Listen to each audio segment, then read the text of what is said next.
Welcome back to our channel. I hope તમે ખુશ હશો, સ્વસ્થ હશો, મસ્ત હશો અને વ્યસ્ત હશો તમારા કામમાં। અને આજે હું લઈને આવી છું એક નવી રેસીપી। આજે હું બનાવવાની છું દૂધીની બરફી। તો બનેલા રહેજો મારી સાથે। દૂધી એની હું છાલ કાઢી અને એને છીણી લઈશ।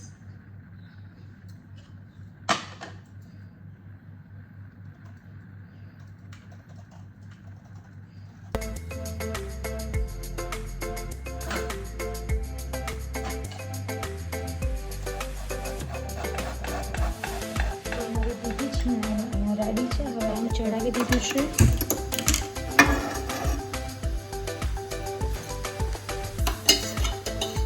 અને પેનમાં હું 2 ચમચી જેટલું ઘી નાખીશ। આ દૂધી છીણાવી છે એને નીચવ્યાની છે બરોબર વ્યવસ્થિત રીતે, અને પછી એને પેનમાં નાખીશું।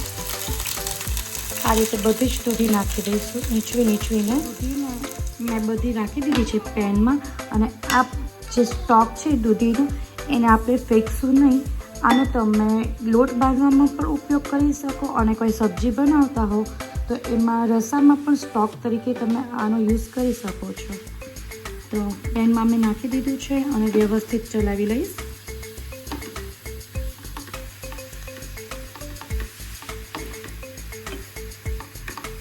દૂધીને મેં 1-2 મિનિટ ઘીમાં સાતળી દીધી છે, અને હવે હું એમાં દૂધ નાખીશ।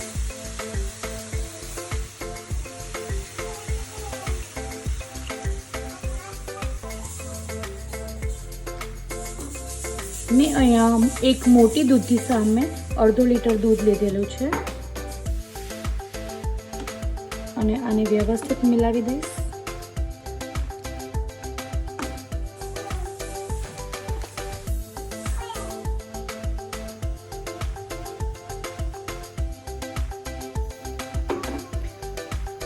દૂધી છે એ દૂધ ઉકળશે એટલે દૂધમાં જ દૂધીને આપણે રબડી જેવું થાય ત્યાં સુધી સાતળવાનું છે, એટલે દૂધી દૂધમાં જ ચડી જશે।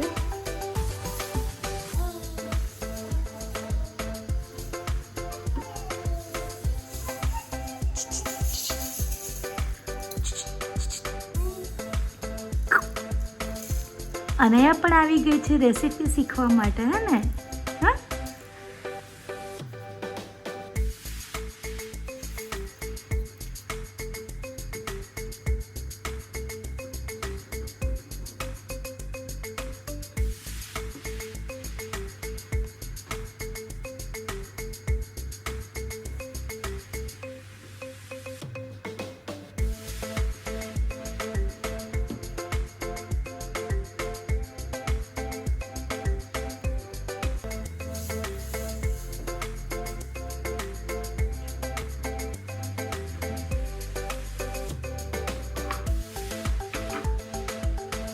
આમાં હું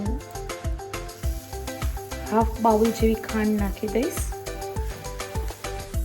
ગળાશ તમે તમારા ટેસ્ટ પ્રમાણે નાખી શકો છો, તમને કેટલું સ્વીટ ભાવે છે એ પ્રમાણે।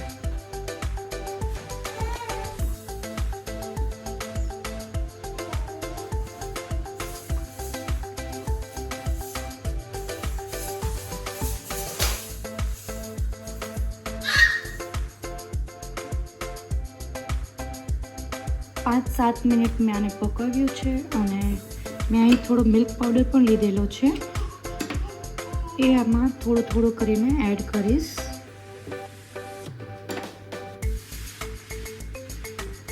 અને મિલાવતી રહીશ જેથી ગાંઠા ના વળે।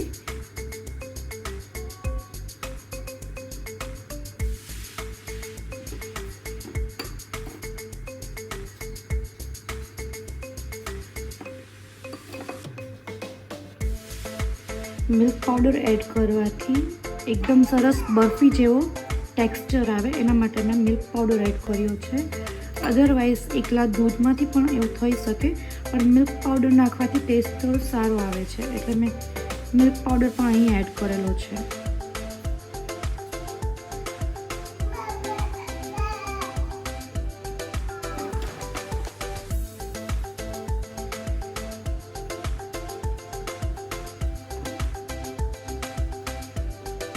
અને લમ્સ ના પડે એનું ખાસ ધ્યાન રાખવાનું છે.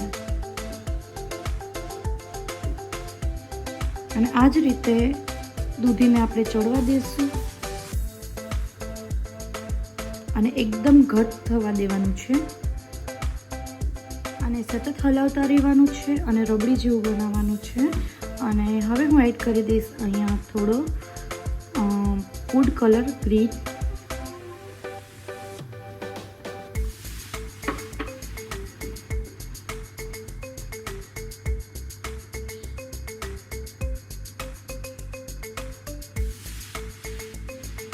ફૂડ કલર બિલકુલ ઓપ્શનલ છે, તમને ફાવે તો નાખજો, અધરવાઇઝ આમ પણ ચાલશે. પણ ફૂડ કલરથી તેનો બહુ જ સરસ ગ્રીન કલર આવે છે.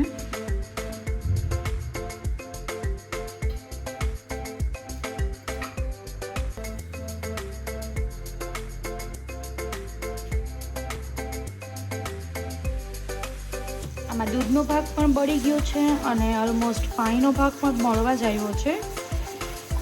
આમ તમે જુઓ છો કેવું ઘાટું થઈ ગયું છે. હજી આપણે થોડી વાર માટે એને થવા દઈશું. ઓલમોસ્ટ હવે આપણી જે બરફી માટેનું બેટર બનાવવાનું છે એ તૈયાર થવા લાગ્યું છે. આ બરફી બનાવવાનું એ બહુ જ પેશન્ટનું કામ છે, કેમ કે આ રીતેનું થાય ત્યાં સુધી મને લગભગ 20 થી 25 મિનિટ થઈ ગયા છે દૂધ ને બધું જવામાં અને દૂધી ચડવામાં.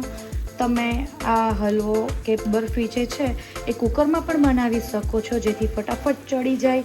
પણ જો તમે પેનમાં બનાવશો તો એનો ટેસ્ટ એના કરતાં પણ સરસ આવશે. તેથી મેં અત્યારે પેનમાં બનાવેલું છે. હવે એક પ્લેટમાં હું ઘી ગ્રીસ કરી લઈશ અને હવે આપણે આ રેડી કરેલું છે એ હું એમાં નાખી દઈશ. તો મેં અહીંયા રેડી કરી દીધું છે અને હવે ચાંદીનો વરખ લગાવી દઈશ.